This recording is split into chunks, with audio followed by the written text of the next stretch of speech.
The sustainability of what I do, it could be sustainable, and that's if I was able to control all the variables.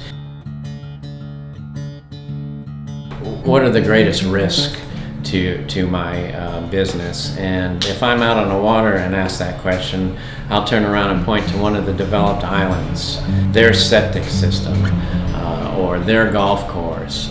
And of course, everything you put on to that lawn to make it green, spraying herbicides around the ocean is not a good thing to do.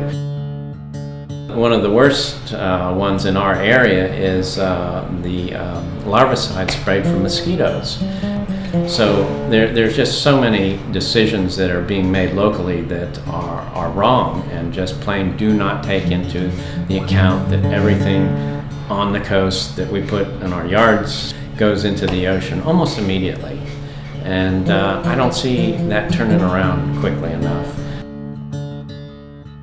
We've harvested the oysters, over-harvested and so forth through the years. They always came back, but they're not doing that now. And when a biological system crashes, as I said before, it happens very quickly. And a lot of times there's no retreat from it. And the shellfish are so important in our state alone. The number of oysters can be reflected to the actual number of finfish, which means that the oysters are so important to the finfish's life as far as going to feed around them and things like that. If their oysters are diminished, then the number of fish are diminished. And then there's the number of something else and the number of something else, and it all starts to fall down very quickly. I find that people really want to be aware and would react if they just knew.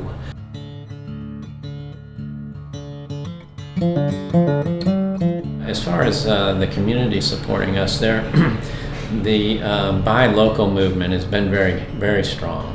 And then from there, the quality of the product and the type of chefs that were buying our product, that sold the product. I'm not sure that we've ever made any sales calls for anything that it's just been word of mouth that's generated our sales. It really just gives you a connection and an appreciation, and I'm sure Dave would like to hear that the first thing I think of is like how I can use more of them, because it's just such a great thing to have the relationship with Dave, to be here on the property, to see how it operates, and then to taste one of the clams right out of the water.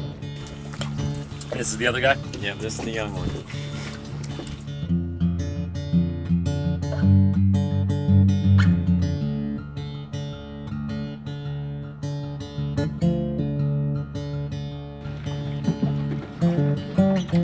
So, what do you think? Verdict.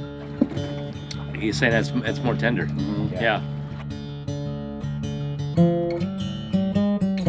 Here recently, one of our biggest problems has been poaching. Somebody can steal 10,000 oysters from me in one night, and by the time the sun rises the next morning, they're sold. Because of the value and the tradability of oysters and clams, this is starting to happen all up and down the East Coast. There's just nobody that I can turn to say, help me find who did this, help me get these back, help me prosecute the people that did this to us. And so that is going to be a larger and larger problem as time goes on.